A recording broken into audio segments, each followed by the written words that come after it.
right, welcome to episode 19 of the Ain't Hard to Tell podcast. Dexter Henry and Brian Fonseca here. We got a guest this week. Yes, Our guest, he is the first black man that we've had as a guest here. Black History Month. He's a trailblazer. Well, second on the black podcast. Man, second black man. First black man who's not an athlete. Yes. Okay. First black male journalist here on the podcast. Sports writer, deputy editor of Basketball Insiders, writer for USA Today's NBA Wire, and a radio contributor. You can hear him on ESPN New York 98.7. I listen to him on there all the time. Moke Hamilton. What's going on, brother? I appreciate the support, man. Thank you very much for that introduction. Well, man, always, and I would be remiss if I do not mention also Caribbean brother, West Indian brother, Jamaican. So we always have a lot of island love. Before we came on air, man, we spent a lot of time talking about Chronic's album, man. How disappointing that was. Talking about and Brian was like, Brian was just like, I don't even know. I'm Puerto Rican, man. Like, which is fine. Brian was like, I'm not really. My people listen to salsa, so that's fine. We got to get Brian to do a salsa dance for us, but that'll be some other time. Y'all can do that after I leave. I ain't really interested. You're not trying to see that. No, I'm not here for that. I'm not on my head. I'm not dancing. Oh, I thought you were definitely down to do this. No. We didn't talk about this beforehand. We don't have to talk about it. I wasn't prepared for you to bring this up now. It's great. That's what makes great. How much are you paying? How much are you paying? I'm not paying you a damn All right, thing. fine. Awkward. It's not a conversation y'all need to have during the break, man. All right, as we get into Dexter mad because he's not going to dance for you. You want your man to dance? I want him to dance for the people. It's not about me. It's nothing to do with me. Nobody. I don't. Sometimes it ain't about the people either. Well, okay. Anyway, this episode is about Moke Hamilton, who's here as a guest. I said, guys, deputy editor of Basketball Insiders, writer for USA Today's NBA Wire, and radio contributor to ESPN New York's 98.7. Moke, being a journalist in the sports industry, we always like to ask the journalists to come on here. Yep. Tell us. It's a note-taking episode for me. How you got to where you are, what you've done, you are doing. We gave a little of your credentials, but we like to let people hear the story of what it's like to be a journalist in the sports industry. So what's the Moke Hamilton story? Wow, man! I thought the first question was gonna be about Emmanuel Mudiay or something. No, like we'll that. get to that. We're gonna get to that. We'll get to that. Dexter's gonna get it all. Well, I mean, what is it like? What can I say? I've been fortunate to do like speaking engagements and like career days and stuff like that for young people. And I kind of tell everybody the same thing. It's a very difficult, very competitive industry. That's for sure. People always talk about how difficult it is to make it as a player or as a pro athlete, right? But here's the thing. If you 6'7", if you 6'8", you already got an advantage over all the other dudes that's 6'2". You get what I'm saying? Yeah. So once you have the physical tools, well, you already weeded out a whole bunch of the competition. What makes being a journalist and being an artist in this profession and someone that gets paid to do this, what makes it difficult is the fact that all the dudes like me that stopped growing when they got to sophomore year in high school. You sound real mad about that. Not me too. I mean, Brian stopped growing in like sophomore year of middle school, but yeah. How tall are you? Not true. I'm 6'2". See, look at that, man. See? I'm looking up at you. I'm about 5'11", you know what I'm saying? I went from being I was a center, I was a power forward, I was a small forward. It's like, bro. And it's like you had to become a point guard. Exactly. But you weren't always a point guard like me. I had but I understand. But even though being 6'2", I understand because that was the same for me in high school. I was the center power forward, but when it came time to play at the next level, I would have had to be playing at minimum the 2. And my handle wasn't really like that. So you were still 6'2". Yeah, but I don't sound as angry as you guys. Y'all are real angry about the height. Yo, I don't got any height. People mad. We're gonna get to this Moke raised the tone of his voice, and he was like, "How tall are you, man? Come on, Dex. I'm not there yet." Listen, man. When you do, you see, that's one of the lessons. I'm with him on this so far. I see you with him. I know you're with him. It's one of the lessons to some of the young people you got listening, man. When you go out and you want to put a microphone in front of your face, you've got to project your voice. You've got to do certain things to not be monotone because the people that are listening will be put to sleep if you sit here sounding like Ben Stiller. Yeah. So when I raise my voice and when I do these things, it's not because I'm upset. It's just because it's passion, Dex. It's passion. Yo, this guy right here. You feel me? And I'm Puerto Rican. You know what they say about us? They say we're very passionate. Also, he's passionate. He slaps the table every episode. Unbelievable. he's doing that, Yeah, so man. you know that's gonna happen. Anyway, I'm sorry, I didn't mean to derail your story. No. You were making the point of the comparison between the journalistic world and the athletic world, and how you have the separation of height when you reach a certain height. Right. But how And do the you physical separate gifts. and physical gifts? But I think you were trying to go to how do you separate, or how does one separate themselves as a journalist? Something that Brian and I speak about all the time. And it's all up here, man. And that's the thing. So there's pros and cons to everything in life. Yep. You know what I mean? There's a good side and there's a bad side. Yep. One of the things that we're fortunate to be products of, and the age that we live in, is the digital information age. Right. The internet, YouTube, Twitter, right? You literally don't need anything other than a computer and an internet connection to show the world your talents. And if you're lucky, if you're Ryan Leslie, right? Or if you're, I don't know, give me another example, Future, right? Okay. If you're one of these guys that say, hey, you know what? I got skills, I got talent, and I'm going to show everybody. Right. You just got to press a button and it's out there. You know what I mean? So it's a positive in that it's easy to get discovered, but it's a negative in that now the pool of talent that you're competing with increases exponentially. You know what I mean? So driving over here, that's one of the things that I was thinking to myself, actually, is just that the average person who's on Twitter and he checks Twitter and he sees somebody tweet something that he doesn't like and he want to come at you and say something crazy, that average person literally has no idea how difficult it is to be a good writer, a good journalist, a good source of information, etc. You know? So just like anything else in life, I would say that it takes hard work, it takes dedication, it takes perseverance. You're definitely going to have a lot of low moments along the way, but you know, you continue working hard, you continue to plug away and hope that the platform that you get in the beginning is one that you can just kind of build on. So me personally, you know, I started out writing for free. You know, I was writing, well, I'm not going to say publications names, you know, but we don't name the past. Yeah. Those companies in the past. Exactly. The So, past is the past. but there's nothing wrong with writing for free. There's nothing wrong with interning and plying your trade. Like we all have to go through that. And most people in every industry have to go through that. So not even to say that there's anything wrong with it. No, I hear you. You know, but the point is, like, we all have to start somewhere and just, you know, brick by brick, man. You got to build your thing. And you got to keep your heads up in those low moments. Yeah, you know? as a writer, it's something Brian is currently embarking on and doing right now. And we other people have said the same. We had Ian Begley on here, and he kind of said the same thing, the same advice to Brian. Howard Beck. I think it doesn't matter what you're doing. Even myself as a video journalist, more so now, is the same thing. And you brought up great points about building your own platform, which we're doing here on Backpack Broadcasting. You know, this is what we're trying to do. But NBA reporting, it's NBA season, and we are recording this a day after the trade deadline.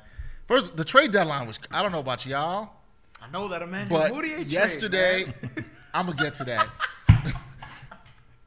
Yesterday was just crazy because, you know, the morning kind of started off slow, and then it was like noon hit, and it was a flurry of activity. Moves, yeah. It just went crazy. Yeah. And it started with the Cleveland Cavaliers. Now, the Cleveland Cavaliers ended with them too. Ended with them. They made 3 trades. I don't remember the last time we saw a team make three trades on the trade deadline. Trades, yeah, with a bunch of different teams. Yeah, no, that's a good point. Because one of the questions that I actually got last night, I was actually doing a spot for a different program, and I was asked if I'd ever seen anything like what the Cavaliers did before. And I said, well, kinda, right? They kinda did that in 2008, if I'm not mistaken. And the funny thing is, when I said it, I did say, I think, right? And I didn't double check it since then to make sure that it actually was 2008. You are right, though. But the year that they traded for Wally Zerbiak, I want to say, they brought in maybe about 5 or 6 new bodies around the deadline. However, there were not as many independent trades, number one, and some of those new bodies that came in weren't exactly expected to be rotation pieces for them. Right. What really makes what they just did very unique were the amount of rotation bodies that they sent out, and the fact that they got now 4 guys coming in that they're hoping and expecting are going to be, 2 of them are going to be starting. Yeah, right. You know, and the other 2 might be, if not number 6 and 7, they're going to be number 8 and 9 off the bench. Larry Nance, they need what he can give them. Jordan Clarkson is probably between, he's going to push JR for that first guard spot off the bench. So in that regard, It is somewhat unprecedented. They've reinvented their team. They've reinvented their rotation. They have 29 games left in their season. So it's going to be very, very interesting to see where it goes from here. So I know Brian has some questions for you on this trade, but I just want to reiterate to everybody these trades. The Cavaliers made 3 trades. Isaiah Thomas was packaged to the Lakers for Jordan Clarkson and Larry Nance. That was along with Channing Frye in the 2018 first-round pick, that the Cavs, their own pick. Right. Then you had Rodney Hood. Top 3 protected. Top 3 protected, but it's not going to be top 3. Right. Good point. Rodney Hood, the Jazz, our producer Matt Finiz's team, the number 1 Jazz fan in New York. Rodney Hood and George Hill, it was a 3-way deal with Sacramento. They went to the Cavs. The Jazz got Jay Crowder and Derrick Rose. The Kings got Joe Johnson, expected to waive him, and Mon Shumpert, and 2020 second-round pick. And then Dwayne Wade was traded back to the Heat. He goes back home for a lightly protected future second-round pick. That protection really isn't going to matter, as we know. With all that being said, Brian, I know you were texting me about how crazy the day was yesterday. Yeah, and I told you to save everything for today. Yes. What's it called? I want to know, what do you think? What do you both think about what this kind of does in the Eastern Conference now? Because before, and I said this on this podcast, I was under the impression that, it's not looking so good for Cleveland. Kind of feel like Boston's going to knock them off. And I'm the person who thinks, you have LeBron, you're good, you're going to the finals. But this year was different. This year didn't seem like that. There were so many holes defensively and things of that nature. But now, I feel like with all the trades they make, it's going to take some time to gel, build chemistry. They have a couple months to do it. But I do feel like that they're going to get back into the finals, so I'm kind of changing my pick again and rolling with Cleveland. But I want to know. That's okay. I want to know. Yeah, it's okay for everyone on Twitter that you can facts. New facts come in. You have the right to reserve. You have the right to change your mind. Exactly. Change your opinion. Yeah. So I think Cleveland's gonna figure it out, be fine. They have a lot more talent than they used to have, I feel like, and they're a little younger. And yes, all good points. And chemistry issues. So what do you think? They had chemistry issues. It appeared. What do you think? They might have new chemistry issues, though. That's my point. But at least there's positive energy surrounding it, right? Yeah. Moke, wouldn't you say that? It seemed like a lot of negativity went out. Also, let me get this off first too. I do not believe that LeBron didn't have any say in any of these trades, because I saw that LeBron had no idea, and I don't believe that. There's no way. I don't know enough to say. I'm kind of unsure. But I'm just being a skeptic.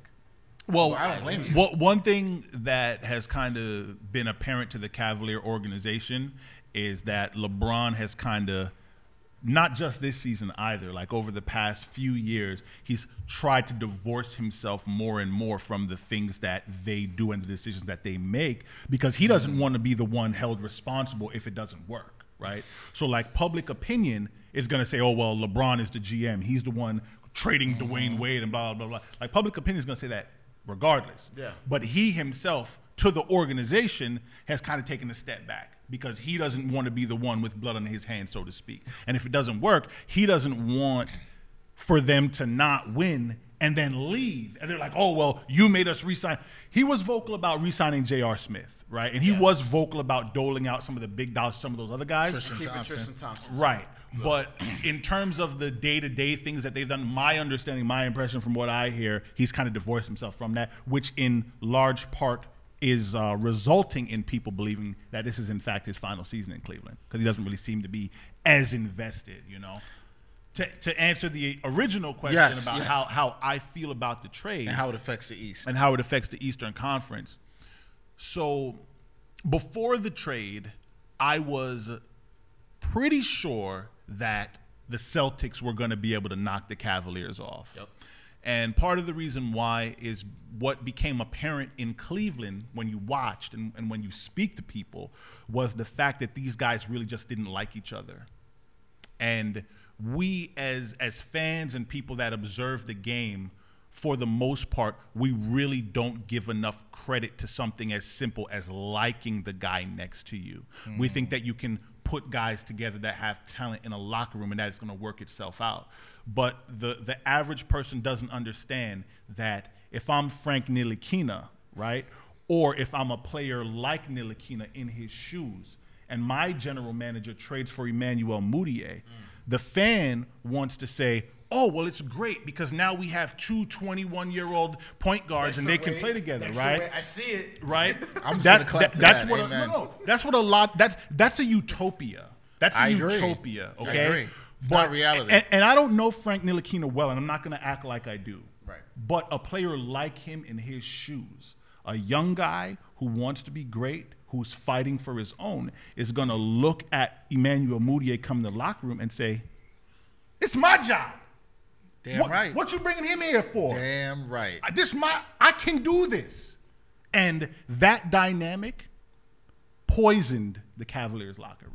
Now, when you say poisoned, and we'll wrap a couple things before we go to break. When you say poisoned, I heard from another NBA writer that Isaiah Thomas having the voice that he did was a big part of the problem. I was hearing that too, and this person said to me that he kind of had this reputation of wearing on guys over time, and then he also came into this situation injured and was sort of saying, hey, you do this, you do that, and people looking like, hold on, bro, you're injured, you just got here, you can't tell me what to do. That's a big part of the problem. That was a huge part of the problem, what you're saying. Big part of the problem. The thing about Isaiah, and I feel for him, and we could do a whole podcast just on Isaiah by himself. Word. From what this guy has I'd been be through. prepared for that. Yeah. A guy who, I mean, look, his whole life, for him to even get to this point where he is an NBA player that everybody knows, he had to scratch and claw his way to that. Yeah. You know what I mean? And this is a guy who's been working. This is a guy who feels like he's been underpaid for so long. Me personally, I think that Isaiah's success kind of got to his head a little bit. I think, I remember, I don't even want to get into too much personal stuff, but I'll just say that I remember his first All-Star appearance in Toronto. I remember there was an encounter that he had with a few members of the media that I witnessed. All right, I wasn't involved in it, but I saw it. And it's just like, he acting real cocky right now. He acting real that's brand new. like he a 10-year All-Star or something like that. You know what I mean? Now again, I didn't cover him on a day-to-day basis, so I'm not going to act like I'm just going for what I saw. But I will say, since then, there were many other moments that I thought were consistent with him seeming to think that he's done more than he actually did. Gotcha. You're not Stephen Curry. You know what I mean? Right. You're not Russell Westbrook. You're not LeBron. You're not in that class of player. Right. You know what I mean? So I think Isaiah kind of needed to be humbled a little bit. I will say that. But at the same time, I understand his psyche. But for him to go on the record and say that Danny Ainge needs to bring a Brinks truck to him, that's not something that you say publicly. I'll tell you right now, that Brinks truck ain't coming. But also, like, in order for somebody, and you just touched on this, but in order for somebody that size to get to that point, you're the last pick in the draft. You got to be a dog. You're confident. You end up at Washington. Yeah, you end up at Washington at a high school, but you're under recruited. You hit a game-winning shot in a Pac-12 tournament game. You're the 60th pick. You go to Sacramento. You average 20. Not only do you make the team, but you average 20 after like his second, third season or whatever. Then he goes to Boston. Oh, you're forgetting Phoenix too. Nah, but I don't care about Phoenix. He goes. Sorry, people of Phoenix. He goes to they're never mind. He goes to Boston. Don't worry, Phoenix. I got love for you. Averages 30 a game out there for the best franchise in NBA history. You know what I mean? Like, I could understand. Like, my thing, I always kind of sympathize with like athletes, entertainers at that level in terms of like, yes, some of them you develop big egos, but in order to get to that point, you kind of have to have that. Otherwise, how are you going to get there? And on top of that, it's like, how could you not? If you live that lifestyle, I don't know how LeBron hasn't been more like, demonstrative over the course of his life, being that we've been sticking cameras and microphones in front of his face since he was like 14, 15 years old, for example. And the other thing I would just say quickly on that is Isaiah didn't want to be in Cleveland. Like, everybody knew that. And he didn't even try to make it a secret. Neither he nor Jay Crowder were happy to have been traded from Boston to go there. I don't think a lot of people are happy to go to Cleveland. Well, it doesn't. But the problem, Dexter, when you have a team, Tyson Chandler said something to me once that I'll never, ever, ever forget. Right? Ooh, this should be good. Tyson Chandler said that when it comes to the team, basically you got three different types of guys. You got guys that play for themselves. You got guys that don't care, and you got guys that play for the team. He said this while he was on the Knicks. Yeah. As a member of the Knicks. Well, that time he was on the Knicks. I can know who those guys were on that team. Well, and that's the point, though. The point is, in order for you to actually win a title, like part of the reason why the Warriors are so great, it's not just because of the talent. It's because every single one of those guys plays for each other. Yeah. You know, and if Steph Curry goes out there and Kevin Durant got it going, Steph is good. If he gets 7 field goal attempts for the night and Durant shoots 28 for 35 and drops 70 points, he is good with that. There's a lot of players in the league, and again, fans don't really understand, so don't know this, but for every one LeBron or one, Kobe or whoever, there are 20 other guys that's fighting for their next contract. Yeah. Right. You know what I mean? Probably more. And that dynamic, more than almost anything else, often determines whether a team is actually successful or not. And that was a problem with the Cavaliers. There were too many individual agendas on that team. And it was known. That was the problem. It was known. And then as soon as they hit some adversity, people started finger pointing. And it was just a very bad situation. If you listen to what General Manager Kobe Altman said yesterday after all the trades happened, he basically said all of those things. And if you look at the guys that were traded from that team, Iman Shumpert, another one. Wasn't happy with his playing time. Was not happy. Yep. Right. And he's looking at Dwayne Wade coming in the same way, the Ntilikina euphemism, that the same way that example, Iman Shumpert just like, hold on. Yeah. I mean, what can Dwayne Wade do at this point in his career that I can't do? Can he defend better than me? Nah, I don't think. And I'm not saying Shumpert is better than Wade. I'm saying that is the mentality of the guy like Shumpert in his situation. Not enough people understand that. I think you explained that well. All right, we're going to take our first break. We come back. We're going to talk a little about what other people did, including the team I root for, the New York Knicks. Sorry to hear that. The moves that they did. Yeah, you should be sorry to hear that. I'm sorry I have had to do that. So I used your line. We'll talk about that and much more. We come back with Moke Hamilton on the Ain't Hard to Tell podcast. What's up, listeners? You know sometimes how it can be hard just to get from point A to point B. Now, when I have to get anywhere and I don't want to deal with the hassle of public transportation, it ain't hard to tell how I get around. I always make sure to use the best car service app in the game. I'm talking about Lyft. Lyft offers rides in minutes. All you have to do is download the Lyft app, request a ride, and you will be on your way quickly. Lyft is all about happy riders and happy drivers. Take a ride with them and you'll see why 9 out of 10 rides end up with a 5-star rating. Lyft always has amazing offers for new customers, and I'm here to tell our listeners about a great offer today. Lyft is currently offering free ride credit to Ain't Hard to Tell listeners. If you are new to Lyft, then you are eligible, and getting your credit is easy. All you have to do is download the app and use the promo code AHTTPOD to unlock your free credit today. Ain't hard to tell who has the best car app service, so use the code today and ride out loud with Lyft. The best new sports web series is here. It's from Backpack Broadcasting, and it's called The Sports Walk. The Sports Walk is a series where diverse sports fans take a walk and share their views at the intersection of sports and society. The entire first season is now available on Backpack Broadcasting's YouTube channel and backpackbroadcasting.com. See what other sports fans have to say about a variety of issues in the world of sports. Watch all 13 episodes from season 1 and take The Sports Walk today.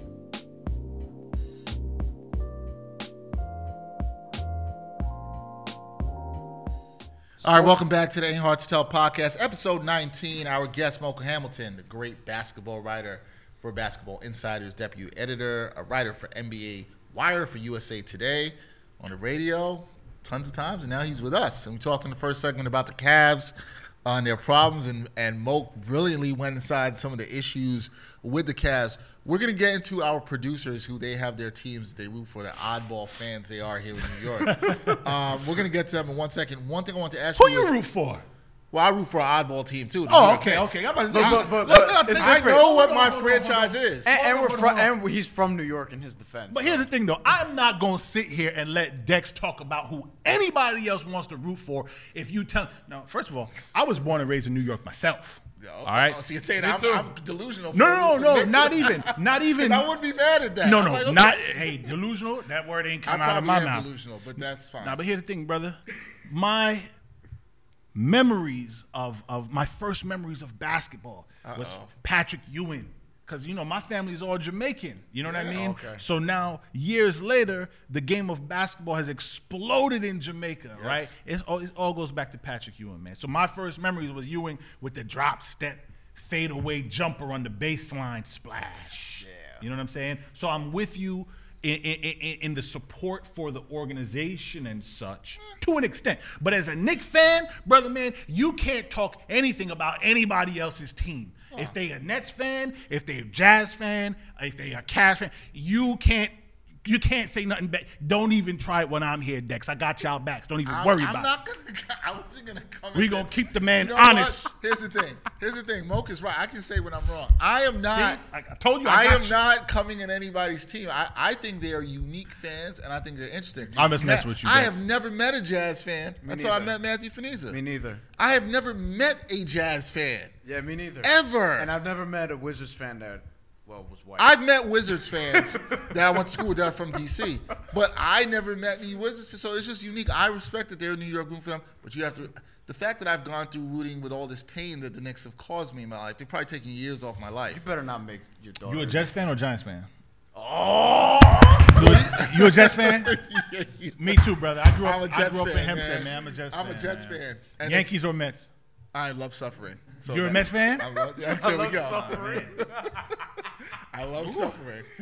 See, you should feel a little bit of sympathy for me. A little bit. It's kind of bad. Because I'm a Mets, Yankee supporter Jets, myself, so, and Knicks fan. Yeah. That is as tough as a trifecta as you're gonna get. Come at me, y'all. Come at me. I quit that. Anyway, I'm sorry.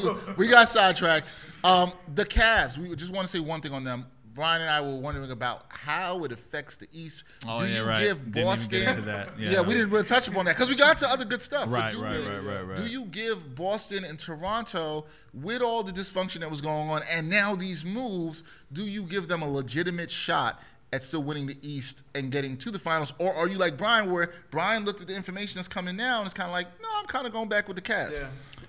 I'm kind of leaning back toward the Cavaliers at this point. Yo, people gonna come for y'all on Twitter. I like got- y'all flip-flopping. First of all, I'm We're already doing that now. I'm gonna over say this. Some other stuff. I'm gonna say this, right? If I were to move out of the United States, okay, Toronto, as I think about it, I like Toronto. Toronto would be on the short list of cities that I would move to. Great Caribbean I gotta go population. there. Great good Caribbean- food. I haven't been. Very Beautiful diverse city, culturally. very beautiful city. clean. Yeah, Haven't I love been there. Toronto. Affordable. Toronto is a great city. I agree. All right. But the going Raptors are trash. Yo, Raptors fans about to come for you. Trash. No. Oh. I'm being a little dramatic. But I will say this about the Raptors. I have no respect for DeMar DeRozan or Kyle Lowry. I have no respect for either of them. And here's the reason why. You, as an NBA superstar, and as a guy who's making $25 million a year, $30 million a year, Okay. you need to show up in the playoffs. All fair. You can do whatever you want in the regular season. You want to win 52 games, you want to win 55 games, whatever. I'm cool with that. I like that.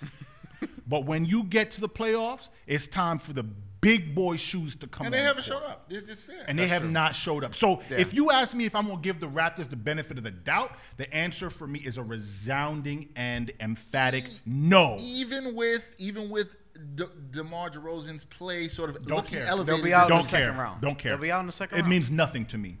I respect what he's doing in the regular season.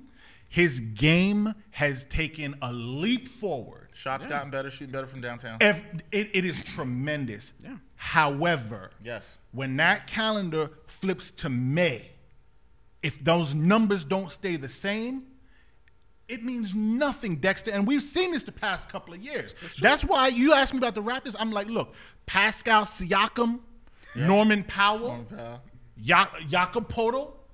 I got respect for them dudes. I been like balling. what they're doing. Yeah. I like the supporting cast in Toronto. But the only way they have a shot at toppling LeBron or any of the other teams that's going to find themselves in the top 4 of the conference is if Kyle Lowry and DeMar DeRozan show up and do their jobs. Boston. I think the Cavs now are equipped to tackle the Celtics. If you're going to pick the Celtics, so let me say this.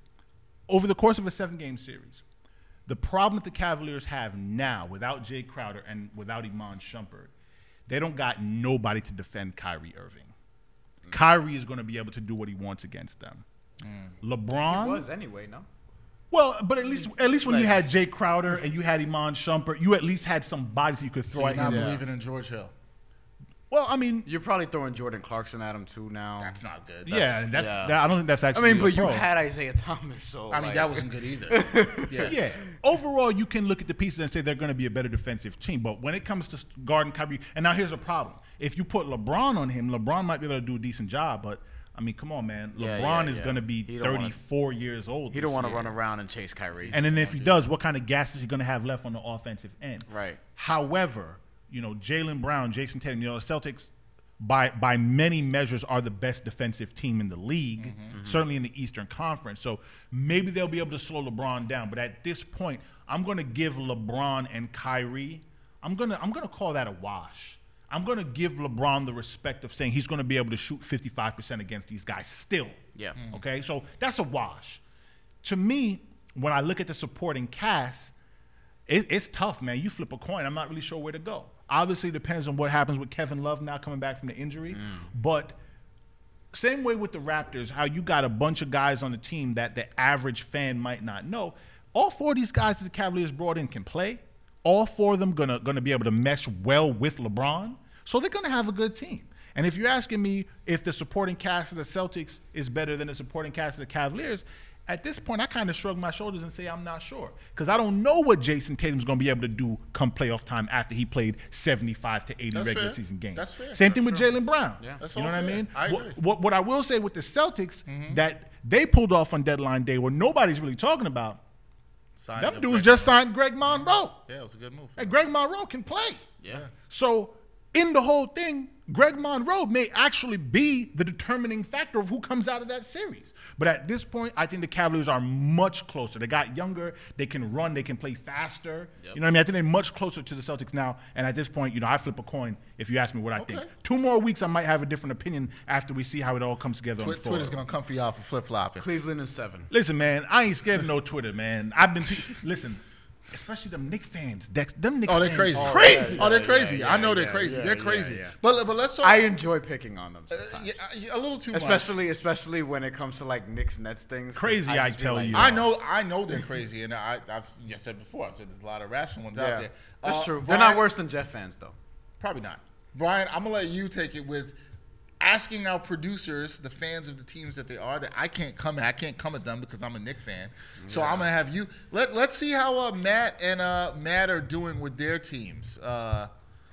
How are you guys doing? Yeah, how are you guys? Matt Finese, our producer, he's a Jazz fan. We already said that. Number one. New York City, number Saying one. it too much now. Did you like what your team did at the deadline with Rodney Hood is gone? You got You kept Donovan Mitchell.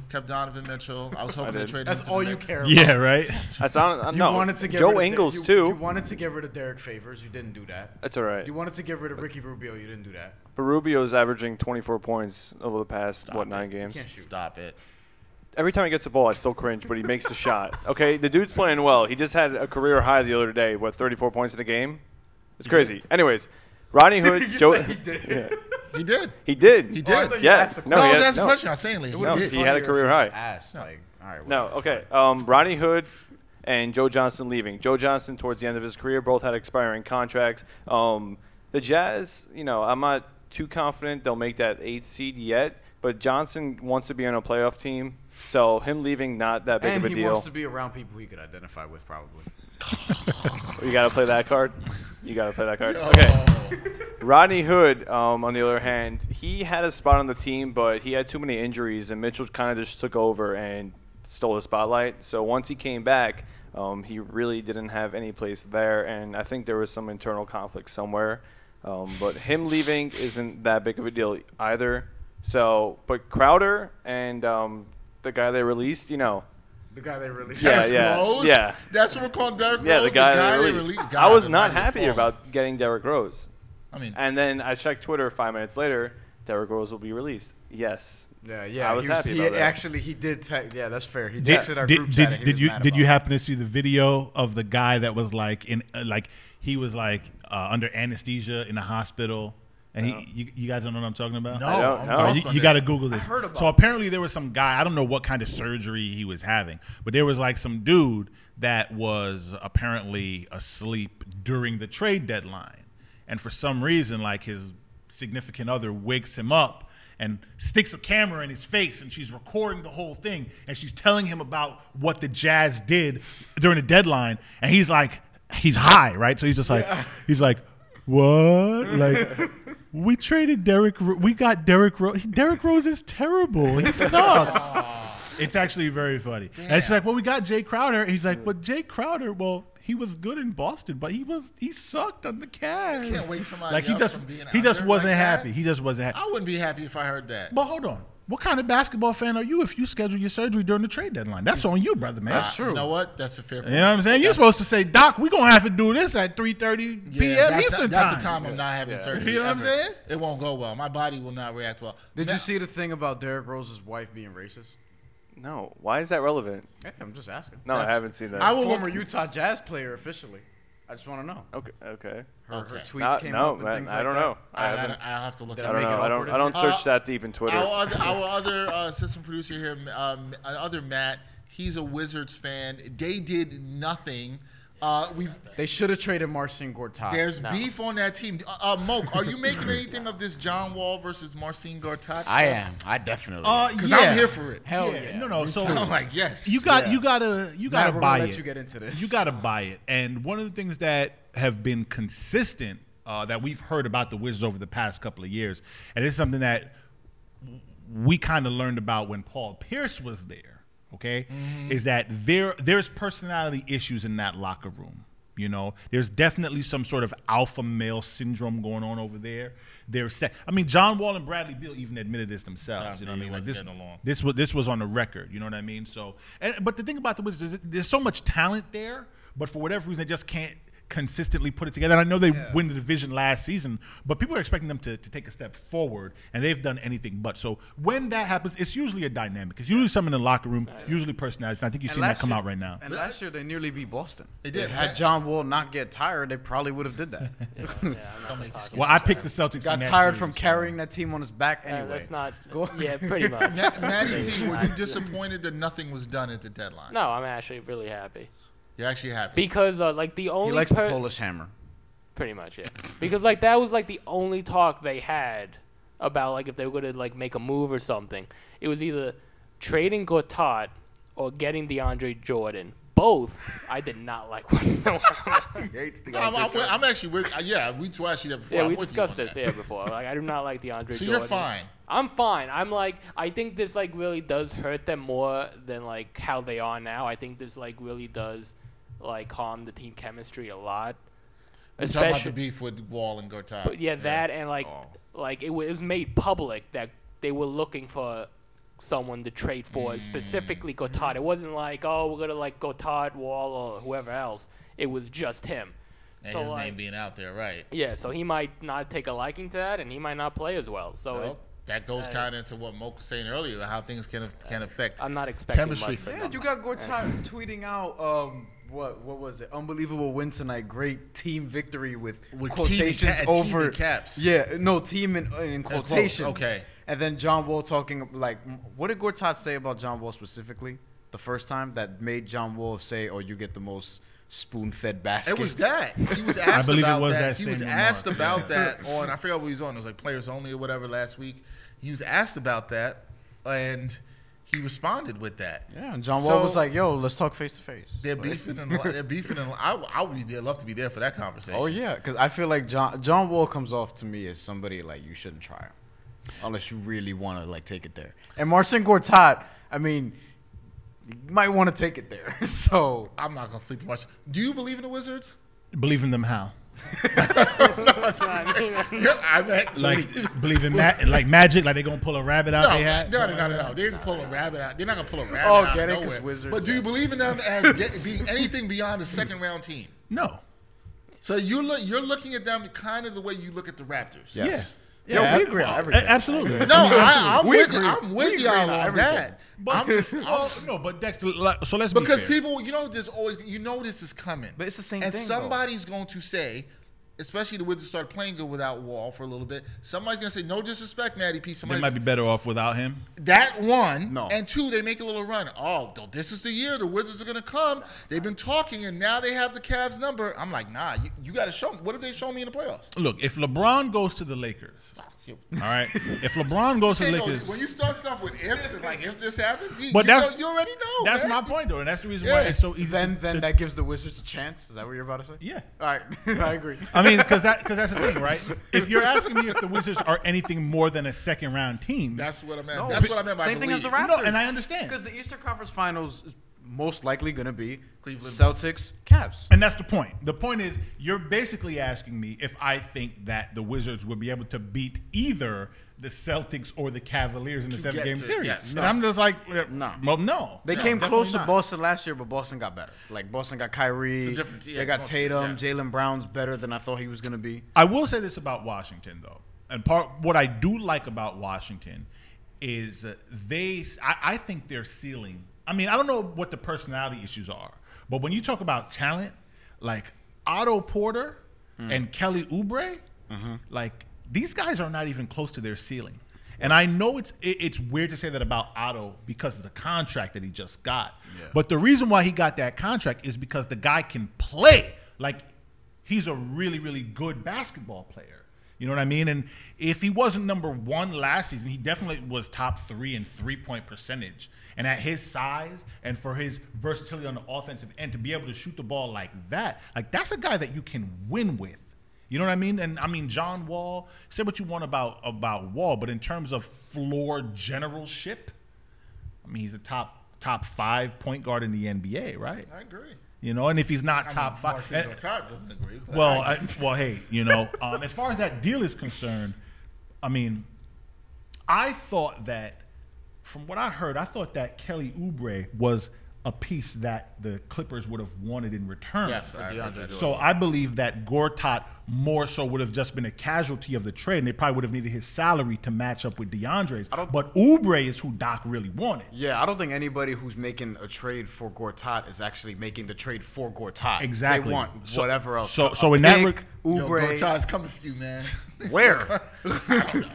So in that regard, it's actually good that the Wizards didn't make that deal, because you're going to trade Kelly Oubre to get DeAndre Jordan for what? And then maybe you'll be able to re-sign him, and maybe he and John Wall would form a good duo. Yeah, yeah. You know what I mean? But That the would- problem with DeAndre is until he can make 65% of his fourth quarter free throws, man, I'm can't play in concerned. the fourth. Look at the Super Bowl, man. Okay, look at the Super Bowl.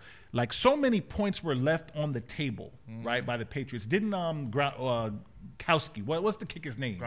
Gradkowski. Yeah, right. Is it? Didn't Yes. he miss? Did he miss No, like Goskowski. 3 extra points or something like that? Yeah, I messed it up. All these You know what I mean? skis. Like those he missed points it. that you leave on the table in football and in basketball, it's just so funny Kowski. because tactically, you foul guys when you need to, right? Because you say, well, maybe he'll miss a free throw, maybe he'll miss 2. Same thing in football. Like, it comes down to making the freaking kick. That's a good point. You know what I mean? So the point is, I'm not that confident that any team that has DeAndre is going to be able to win a title. All right, we'll see. When we come back, for people listening, don't think we've forgotten about talking about the Knicks. Nah, that's because I next. damn We're sure starting have with that not next. forgotten. Oh, we can say damn? I didn't know we could say We damn. can say damn. Yeah, Oh, we can wow. say damn Knicks. All right. Well, when we on the break, I'm gonna ask you what other words we could say. All right, well, cool. Just to be safe, I'm asking a break. We'll talk about that when we come back on the Ain't Hard to Tell podcast. Sports Guru is the place where fans talk about sports via video. All videos are 60 seconds or shorter. Sports Guru makes the video look more professional and fun by adding automated on-screen graphics. You can follow your favorite sports by team, trending, new, or by people you follow, and more. Type in the title of your video and it will auto-magically go into your on-screen graphics. It's just that simple. Tag your teams and publish sports. Let's talk sports. It ain't hard to tell where to get the latest merchandise from Backpack Broadcasting. Gear is now available via TeePublic. Visit the Backpack Broadcasting TeePublic online store to get shirts, hoodies, mugs, and phone cases. Represent your favorite backpack broadcasting shows, including the Sports Walk, Sideline Stories, and of course, the Ain't Hard to Tell podcast. Check out the special offers for our podcast listeners at http://t.pub/lic/backpack. Get in the game with your official backpack broadcasting gear today. All right, welcome back to the Ain't Hard to Tell podcast, episode 19. Our guest, Moke Hamilton, the great basketball writer, has been talking to us all about the NBA and the trades that happened and the trades that didn't happen. We're going to get to the trades that didn't happen in a little bit, but one of the teams that were active, and it's been a tough week for the New York Knicks and Knicks Nation, Kristaps Porzingis tore his ACL. As soon as I saw that injury happen, I was at home. I was just about to give my daughter a bath. And I saw it, and I was like, that ain't good. Then you needed to take a bath shortly after that, right? Yeah, she probably could have bathed in my tears, but I wasn't going to cry then. That didn't happen. Oh, he didn't get it. He didn't get it. No. I'm saying you probably... I needed what kind of spiritual bath? A spiritual cleansing? That works. Oh, because that's what every Knicks fan needs. I needed that. I was actually suggesting that you use the bathroom in your trousers when you saw Porzingis. Now, if I'm at that point, a Knicks fan, where it shocks me that much that I gotta like crap on myself. I'm mad I had to explain the joke, man. I'm happy that it went over my head. I'm sorry, man. You know what? The pain is too much in my heart. I couldn't even think about it. I understand. I want Dexter to get his Knicks stuff off. I'm about to go. However, yes. Did you just see this alert where Scott Perry's talking about how Frank Ntilikina, we haven't lost faith in him. I saw that earlier. Should we read some of that before you get into your soapbox? No, but I will address that in a second because it goes into what Moke brought up earlier that I want to address. Anyway, the injury happened. Then the Knicks went out. This is what doesn't make sense to me, Moke, and I want to see if you can maybe enlighten me. Bring some clarity here to the Knicks. The Knicks. Why I can't do it? This was very controversial. I am not a fan. I am not a fan. Some Knicks fans are, what's the problem? Willie Hernan-Gomez, he wasn't playing. So he wasn't that good. Total misconception. People who have the logic that because somebody isn't playing or they're behind other people on the depth chart means it was good. If that was the case, well, we never would have got Tom Brady. Right? Because being like, well, Tom Brady was drafted in the 6th round, and then he was behind Drew Bledsoe, and now everybody, Drew Bledsoe has never been as good as Tom Brady. I'm tired of that dude's story. So I am, but it was just a good analogy. I think Willie Hernan-Gomez had talent. Did he have issues on the defensive end? Yes, he did. I thought that once Kristaps Porzingis went down, here's an opportunity to play this guy. Let's see what we have from him. The Knicks ain't going anywhere. Let's see. There's going to be minutes for this guy in the front court. Yep. Let's play him. You could play him at the 4. Let's see what he's got. What did the Knicks do? They trade him to Charlotte for 2 second-round picks and Johnny O'Brien, who then gets waived because nobody cared. I didn't really care for that move. Then on the trade deadline, they trade with the Denver Nuggets. So you don't want to break them up? You want to just go right into the next? We're going to talk this whole thing. All right. The next move they go into, which is acquiring Emmanuel Mudiay for Doug McDermott. Now, Doug McDermott has not been good. Dougie McBuckets was Dougie McBricks for about the last month and a half. He was not shooting the ball very well. I don't think anybody's particularly missing him. Now, Mudiay, one of the worst players on both sides of the ball in the league. Doesn't shoot the ball well, doesn't defend well at all, but he's got athleticism. What was the thing that I sent you, that he was 99th amongst 99 NBA guards? Yes. In what? What was it? Was it turnovers? Because that's his biggest issue. I think it was actually his true plus minus that he was 99th out of all NBA guards. I'm going to say this. I never was a huge fan of Emmanuel Mudiay's game. Mm-hmm. Okay? And a lot of Knicks fans want first. Not only a lot of y'all are lying because a lot of y'all wanted Emmanuel Mudiay over Porzingis. Yes, I remember that vividly. I remember being in a bar. I don't drink though. I was one of the people that thought they should have picked Mudiay. I remember. Oh, you were one of those people. I remember. Okay. Y'all go fight after one this. Of those. I remember being in a bar. Okay, we don't get everything. Oh, right. I know. Hey, I remember being in a bar. Listen, if my livelihood depended on being right, I would be on the street out there. Right?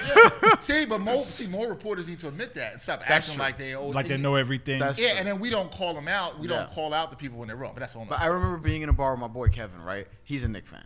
And we were there, and we were like, yo, they're going to take Porzingis, watch. And he was like, yo, I hope not, whatever. So then they took Porzingis, and everybody in the bar, nowhere near Madison Square Garden for what it's worth, they were booing as if we were in the arena, like the kid, that was there. And then he took a selfie of him crying because he wants to be Instagram famous or whatever. And, so they wanted Moutier. They got Porzingis. Porzingis is – do we even need to talk about how much better he is than Moutier so far? We don't need to talk about it. What we need to talk about it. I'm going to wrap this up because I need to hear what Moke has to say about this. You're not wrapping this up. I'm wrapping this up. They get Emmanuel Moutier, and this goes to Moke's earlier point when you're talking about chemistry. So this is where I am with Moke, all right? The Knicks drafted a point guard. I understand Scott Perry didn't draft him. I understand Phil Jackson drafted him. Frank Ntilikina. I like Frank Ntilikina.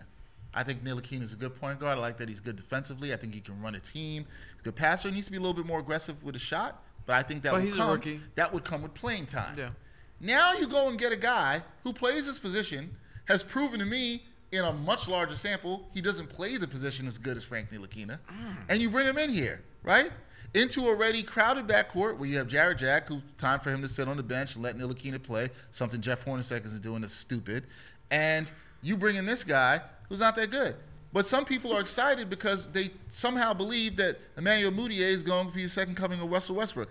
I hope that he is, and I hope that I'm wrong. But I don't think I'm going to be wrong. I don't like these moves, Moke. I don't think they really help the Knicks in any kind of way. The Knicks needed to sell off their veteran pieces if they could for whatever they got. Kyle O'Quinn, second-round pick. Courtney Lee. I don't know if they would have been able to trade Courtney Lee this year. Might have been a little tough with another year in his deal. But those were the kind of things I want to see. Michael Beasley, any of those vets they thought could help a team. Yeah. There were teams that were interested in Courtney Lee. Yes. Yeah, and They could have traded Courtney Lee if they really wanted to. But and his he's having a great season from three-point range. It's like you can sell high and get him on a playoff team and get something back for him. I thought that was something they could have did. I agree, Brian. I agree. All right, so what you want to go Hernan Gomez first, or you want to go Moutier both first? Both of these moves. Let's get into it. Mostly Moutier. Mostly Moutier. All right. Because Hernan Gomez, I'm kind of over Hernan Gomez. Hernan Gomez, at least you got some picks. And that's the thing. I think I can be a little shorter on Hernan Gomez. What I'll say about this, first of all, people are kind of split. Like the fan base is pretty much divided about this. The way I feel about it personally is, in the minutes that I saw Willie Hernan Gomez play, he won me over. I see Pau Gasol in this game, man. You know, like I see Pau Gasol, I see Marc Gasol. Like whatever those Spaniards are doing over there to teach young big men how to dance in the post, like that's. I'm gonna have my son. I'm gonna send him over to Barcelona. How about that? Hey, you know what I'm saying? But here's the thing, though, Dexter. That I see it with you. I'm with you. Well, here's the thing, though. I'm a believer. Like, everybody talks about the way the Warriors play, right? And the motion and the reading and the 3-point shooting and all this.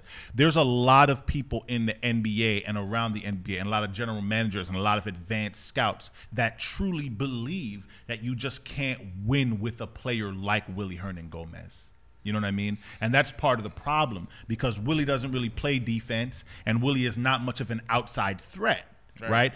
Neither is Inez Cantor, but the difference with Cantor was the plan. Number one is the rebounding, but from what I understand, the plan for Inez was to try to play up his trade value as much as they could and try to dump him on somebody. Well, see, you know what I mean? I had that point I brought up to my cousin who I spoke about this. And he tried to tell me, the Knicks aren't playing O'Quinn and Cantor to build up the trade value. And it's like, yes, they were in the beginning of the year because they wanted to try to trade one of those two guys off. I believe that was the plan. Yes. I've been told that was the plan. Yep, so was I. If you're a Knicks fan, I think what you can be frustrated with is the fact that you don't necessarily seem to know what the plan is.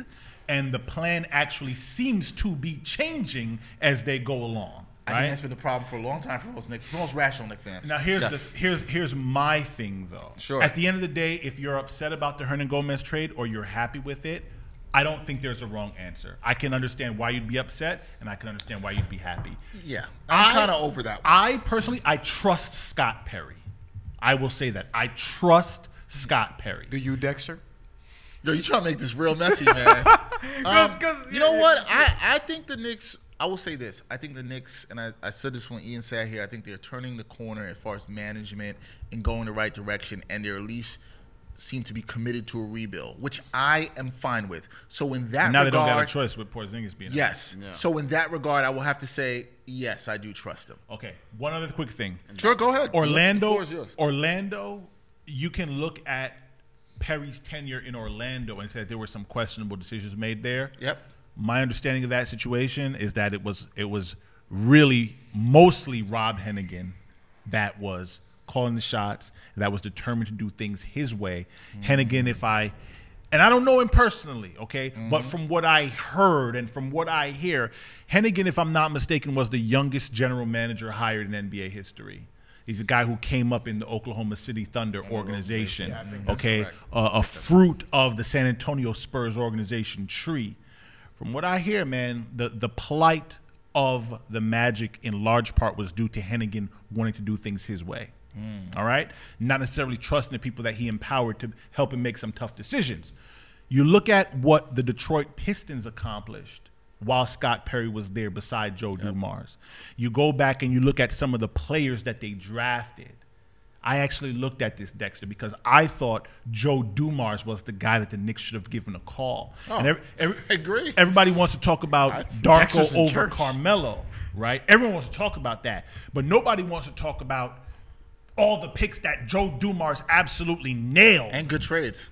And good trades, and the picks that Scott Perry was standing next to him saying, yeah, I think we should pick that guy. Yeah, I think we should pick that guy. And I mean, that list includes Amir Johnson. It includes Aaron Aflalo. Yep. It includes Andre Drummond. You know what I mean? Like, and again, this is on my Twitter. I looked at this. There are scores of guys that they drafted. Just like, yo, these dudes knew what they were doing in the draft. And look at what Detroit's done in the draft since they've been gone. Well, so that's why I trust Scott Perry. So now I say all that. That's fair. That's fair. I said this about Willie. Okay.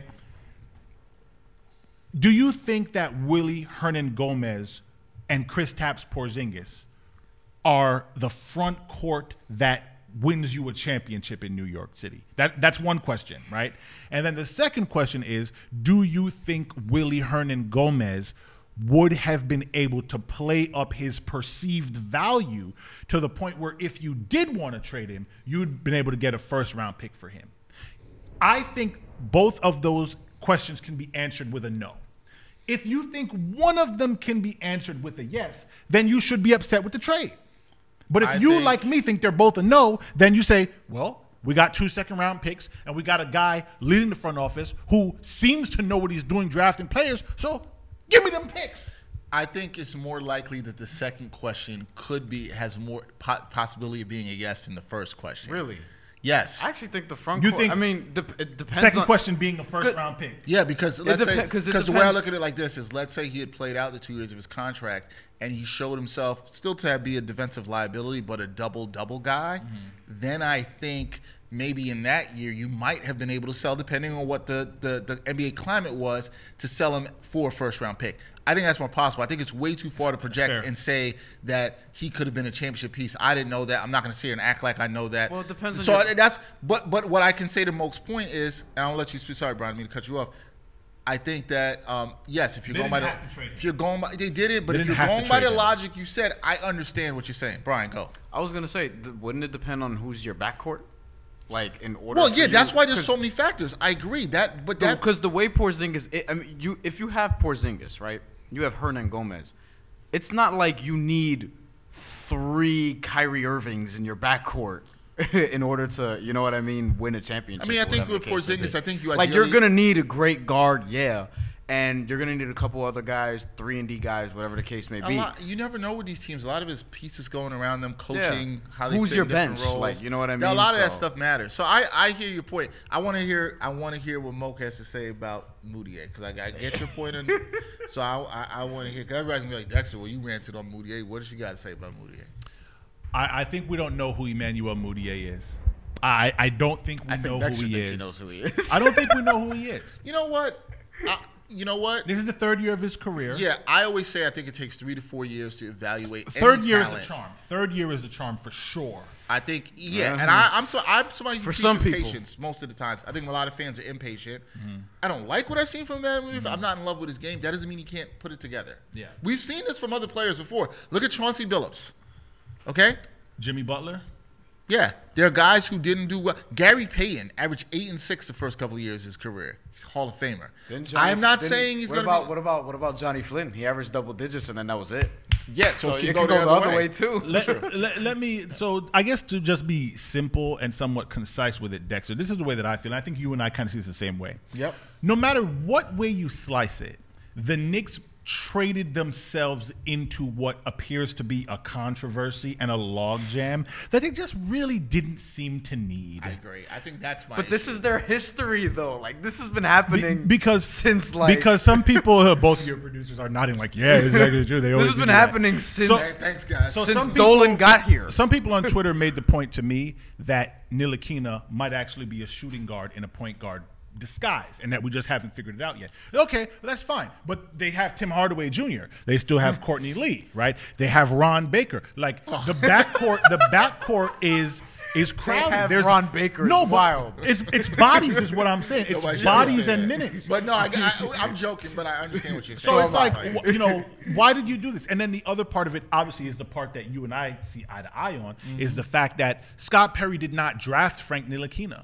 And by trading for a 21-year-old point guard who wants to be a starter, who wants to prove that he is a good basketball player, in Emmanuel Mudiay, you're inviting controversy to the point where Perry himself apparently had to come out and make a statement on Friday to say, hey, Frank Ntilikina is still our guy, right? Like, it's just a weird optic. Someone could look at it and say that the Knicks are just acquiring assets, which is fine. But there is going to be discord in that locker room now as a result of this trade because it's too many bodies for too few minutes. That's how I feel about it. I love Knicks discourse. Oh, and then also, please, go let's ahead. also recall that the Knicks did also trade away a second-round pick with Doug McDermott to get Mudiay. So for me, when I look at that, if it were just McDermott, then I'd say, okay, fine, no problem. But the fact that the Knicks gave away a second-round pick credit, to me, suggests that they actually do value Mudiay in some reason. So my question then becomes, why? If you're Scott Perry, why do you value him so much? Maybe it's because you don't believe in Frank Ntilikina. That's what it Knicks seems fans like. don't want to hear me say that, but Yeah. that's No, but how I that's see it. what it a seems logical like. thought. And I think if you don't, I'm high on Ntilikina, and I think that if they don't let this kid develop and start playing him, I think it's going to be a huge mistake. I do not think he's a shooting guard in a point guard's body. I think he can play the point. I think he can shoot the ball pretty well, and I think he'll become more aggressive with a shot. Can I put you on the spot? I mean, being on the show, I'm on the spot. But, yeah. How good do you think he's going to be? That's what I want to know. Frank Ntilikina. Yes. What is his I will ceiling? say what is his I ceiling thought- a borderline all-star Yes. level? I'm Okay. going to say what I've thought about Frank Ntilikina from watching his tape. This is true. Seeing him play and what I think he months before he was I drafted. wanted the Knicks to draft him. Actually, I remember this, This is yeah. how high I was on him. I also kidding. I also wanted I Knicks to can draft verify Porzingis this. when other folks didn't want to draft Porzingis. I can right? verify this. Dexter would be a decent GM. I think I'm not going to go that far, but I wouldn't trade him for Emmanuel Mudiay. I'll go say that far. I've seen some of the other. What I will Whatever. say, Moke, what I thought of him is, and to answer Brian's question is, I think Frank Ntilikina is a taller version of a Mike Conley-ish player. He can be a borderline all-star. I think he's a guy that can get you 17, 18 points, will be a very good guy, get you 8 or 9 assists. I think he can be that kind of guy. He's going to play good defense. I think that's his ceiling. Doesn't mean he doesn't have to be a top. I don't know if he'll ever be a top 5 point guard. Don't think he has to be. You don't have to have that to necessarily win. It helps. Conley's great. I mean, he's Conley healthy. never made an all-star team. Yeah. Probably the best. But if I told Knicks best fans, player in the NBA hey, never Frank to make Ntilikina one. will be Mike Conley, all of y'all signing up for that. Yeah. As long as you don't remember that Donovan Mitchell came after him. Yeah, but see, here's the thing, and you got him smiling, right?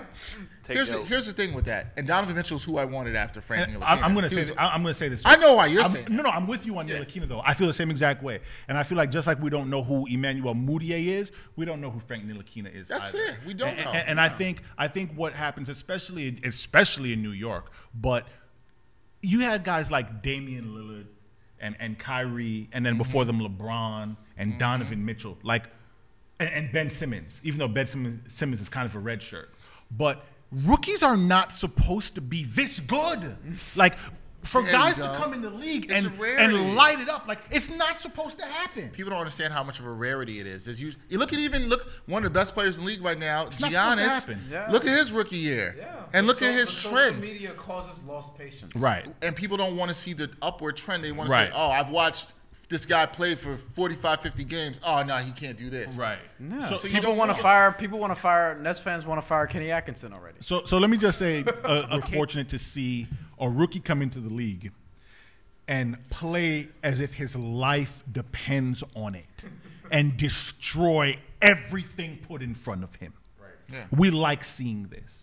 We've gotten too used to seeing it lately. So when a guy like Ntilikina comes in, or a guy like Lonzo comes in, and they say, oh, okay, I'm going to take my time, try to learn how to play this NBA, try to play the right way. Let's try to figure this thing out. Like, ain't nobody got time for that. And that's why people are saying, oh, well, Ntilikina, because I got people on both sides of the spectrum. I got people telling me that he's going to be, the second coming of James Harden. Not really James Harden, but you know what I mean. Yeah. Versus people telling me that he's going to be a bust and that they should have traded him for Alfred Payton. You know what I mean? I got people Hell on both no. sides of the spectrum. Oh. The point is you just don't know who he is yet. Wait, Because Dexter said you're not happy about Emmanuel Mudiay, clearly. But No. you had said like 2 hours ago probably that if they got Alfred Payton, I would have been even more upset. I've been more upset. even considering the Knicks, I mean, judging by how the deals actually went down, could have gotten him for less. But I don't want to see One, I don't want to see Alfred Payton's hair anywhere near my team. That's number one. I think it's stupid. He need to cut that. You're man. not leading my team when you got the hair. I'm gonna just leave it at that. so Dexter doesn't like the weekend. All right. That's not true. See, now you got me, guy. That's not true. Before we go, Moke, I want to ask you just some quick things. What do you think the best thing was from the trade deadline? I think we saw you tweeted out about you like the way Come on, going man. back I home. ain't even got to think about this, man. Yeah. Come on, man. I agree. I'm about to go to the NBA store tomorrow. Buy me one of the Miami Vice Dwayne Wade jerseys. Yo, bro. You kidding me? Nah, the Vice jerseys are fire. Those Yeah, are fire. I want to see. Oh, Yo, can we ask you, since you brought up a City Edition jersey, we just need to ask people who talk about this on the podcast, what do you think about the Utah Jazz City Edition jerseys? The Utah Sunset. I don't even know if I've seen it. Oh. I'm sorry. We got The laptops. Jazz, Bring it up. Bring it up. the, Bring Jazz, it up. the Jazz. How many times have they won it a lot? They've won it twice Won already, it I twice. believe. Okay, And they won yeah. twice. Yeah, to be honest with you, the Jazz are probably so. I would say maybe about 13 NBA teams frequently. Here we go. Look The at this. Jazz ain't one of them. That's almost half the league, though. Do you like it, and are you rocking it outside? Is it with the shorts? He's not seeing with the Okay. shorts. That's okay. I actually like it. Okay. I actually like it. I could rock that. Now, I would only rock it in certain settings. I would rock that On the on beach? vacation. Yeah. You know what I Yeah, like mean? on a On the beach? beach or something Yeah, like that. there you we go. know? Well, once I get my biceps up, then I will rock the basketball jersey to the beach. You know what I'm saying? I'm working on that right now. You know? Okay. Okay. I'm working on so it. Matt, you got somebody else. You got some corner. There we go. Any of the moves that shocked you? DeAndre not being moved, Tyreek Evans not being moved. Any moves there that shocked you that didn't? Kemba. There are a couple of them, man. Honestly, there are a couple of them. The biggest one that I would say, Charlemagne the God. I don't really listen to him at all. I like Charlamagne. Damn. But what I do know is he got the donkey of the day. Gave himself the donkey today? No. He does the donkey of the day. Okay. Yeah. I love Donkey of the Day segment. We love that. Donkey of the day. Who gets Donkey of the Day? The Atlanta Hawks. For not being able to trade Mario Bellinelli and then having to buy him out? I mean, how dumb are you? How did that not happen? How did we not just give the Knicks donkey of the day after all that? But all right. No, I mean, the Knicks, it's not that bad that it was Donkey of the Day worthy. They told Marco Bellinelli to stay home.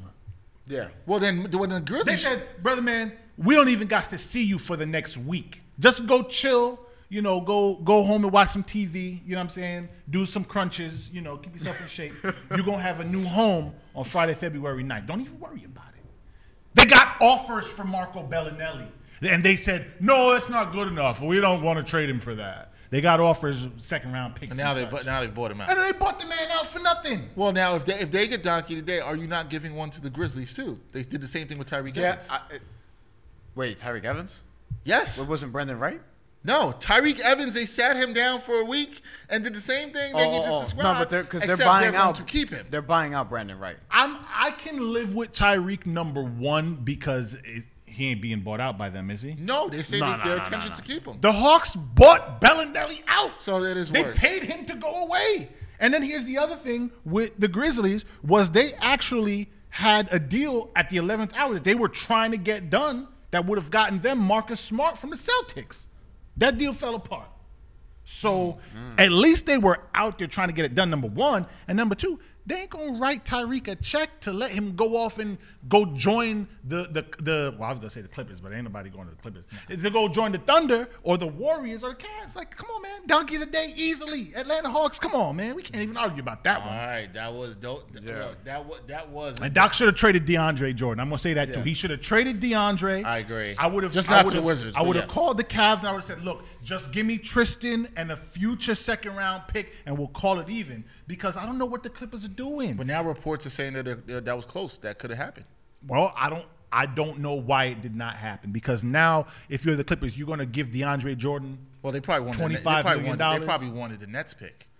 You would think one would Maybe think. they did, but when it comes to the deadline, like you got to cut your losses and move on. Because now the point is they could sign and trade him, which maybe they'll do. But the point is like they're probably not going to re-sign him. They seem like they want to go rebuilding. Yeah. You get what I'm saying? Yeah, but they look like they're halfway between rebuilding.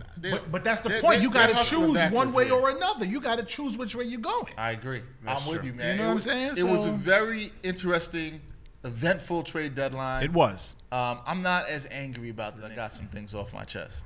I'm happy to hear that. Man. See, that's I'm liberating. You can't let that anger sit That's inside true. you, It's a man. liberating Nah, experience. Were you this relaxed when you were not watching the Super Bowl this past Sunday? Oh, I was absolutely calm. I was chilling. What were you doing? I watched. I had some friends over, and we were watching the Two Dope Girls comedy special on HBO, and some episodes of Impractical Jokers, and enjoying a couple glasses of wine, and it was cool. I didn't watch one NFL game this season. Boycotted them. I don't even miss it. Oh, that's cool, man. That's cool. But I have a question though. So while y'all was enjoying libations and that brilliant television, where was my invitation, brother, man? Oh man, See what I'm saying? my invitation. So we was fans. Nah, you it was over here like, having no, parties, I and I ain't even get no phone call. You came to this party here.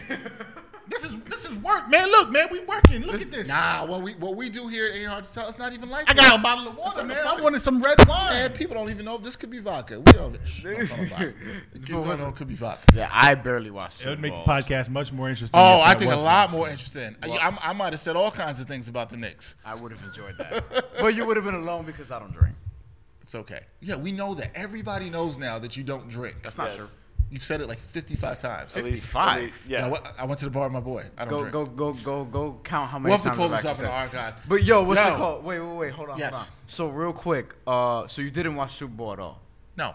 Okay, so you were probably doing what I was. Well, I don't know. Well, I was in Maryland. Like I wasn't even in New York for the Super Bowl or whatever. And what's it called? So I get to my hotel, right? And they're giving Dave Chappelle like reruns from the Chappelle show. Like That's always the great. Rick James, like the That's classic always stuff, great. the Tupac song, all that stuff, right? So we had like dinner or whatever, went downstairs. I don't know if I told you about this. So we had these loaded tater tots, right? With beef brisket in them. And there was like an egg on top of it. It was really good. That was appetizer. Had a burger, had some fries, whatever. It was during the second quarter of the game because they had it on downstairs, Most of whatever. them, man, you ain't invite him or bring any food. I wasn't going to Maryland. Oh, okay. Especially that part. No, we ain't got to talk about that now. But Yeah, so you had so, the stuff. So had all that. Went back upstairs, right? Brushed my teeth because I knew it was coming. And then, this is not gonna go where you think it's gonna go. Yeah, I have no idea what's going on. Brushed my teeth because I knew it was coming, right? I was limping all day, those couple days, so I saw icy hot on my foot, looked at my phone. Somebody was like, hey, yo, Justin Timberlake's about to perform, so I want a link to see the performance, whatever. So I just tossed my phone to the side. I lied down, and then I fell asleep, and I woke up 2 hours later, TV, and I'm like, oh, shoot, like, Tom Brady's about to throw a Hail Mary, and Philly's up by, like, 8 with, like, 10 seconds left. That's the only play I saw the entire game, was that Hail Mary. That was it, and they ended up losing, whatever. So that means that Moke's Super Bowl story is probably better than both of ours. Probably. He probably was actually at a party, but like acted like he didn't have a party. To go Hey, shout out to. to Philly. I got the Penn Relay shirt, So- so that's solidation with What did you do for Philadelphia. Super Bowl? Listen, man, I was in Mexico for my birthday, man. Yo, you ain't invite nobody though. Come on, man. Yeah, see, I knew there was some BS. You know there was there. something. Talking about you didn't invite anybody over with libations, and you were in Cabo or Cozumel or wherever Yeah, you were. you were watching movies. I had the itis, and he was Really, in Mexico. man? Yeah, really. What No, happened? But I don't get an invite? Your producers, they gonna have a fit because we way over time Yes, now. we are. I'll just tell you real quick though. So we were me and the missus, you know, we were in Cancun, you know, Cancun. went to Lovely, Isla Mujeres, you know, Yes, had lovely, a nice place. time. Yes. Landed at JFK around like 4:30. By the time we got to the crib, it was like around 5:45, 6 o'clock. So we just chilled on the couch, man, just me and her, just watch a game all alone at the crib. That was it. Okay. And it was one of the finest Super Bowl watching experiences I ever had. That's how I know I'm getting old, Dex. I ain't no spring chicken no Listen, man, more, man. You know what I'm saying? sometimes you learn that. No, but it was great. I thought it was a great game. There you Very go. true. There you go. Saves you that money. Hey, Moke, we want to thank you for coming on. We know it's been a busy trade My deadline. fingers hurt, man. Yeah, a I lot gotta of go on the tweeting. radio tomorrow, man. Oh, well, hopefully we my kept voice, you. man. Well, You know what I'm saying? well, you got to take some, honey, I'm honey good. with a little rum and some lemon. Well, I drink the rum regardless, There but you yeah, go. I'll add the honey and. That's that's a good idea. that's how West Indian brothers do. We like that rum. We're not endorsing any particular rums on here, but we like that rum. What? Ray and nephew all day. What do you mean we ain't endorsing, man? Come on, I mean, man. They're not paying me. If you want to get I'm the not sponsorship, endorsing. Yeah. if you want to, I like some Ray and nephew. I'm with it. I mean, I'm down with Appleton too, though. I'll take my Grenadian rivers over that, but I like some Ray and nephew. But either way, I like Gatorade. Man, get out of here with that. Anyway, man, we want to thank you for coming on. We hope you come back. We need to have you on during free agency when everything really gets crazy again. Sounds good, man. Just let You me gotta know. come back. All right, that's Moke Hamilton. He is a writer for Basketball Insiders, actually the deputy editor, and he also does some writing for USA Today. You can catch him. We'll be on the radio tomorrow on 98.7 ESPN. Well, we're recording this on Friday, the 9th, but you can catch him whenever you can. If you're in New York, hear it on the app. You can check that out, too. So he'll be back. We want to thank Moke Hamilton. Brian's going to go have some food and Gatorade No, or I'm whatever actually going to try to he find does. out who from El Salvador tried to log into my Apple ID, so I'm kind of annoyed. All right. Well, Brian's going to find that guy from El Salvador. We'll be back with another episode soon of Ain't Hard to Tell. Take note.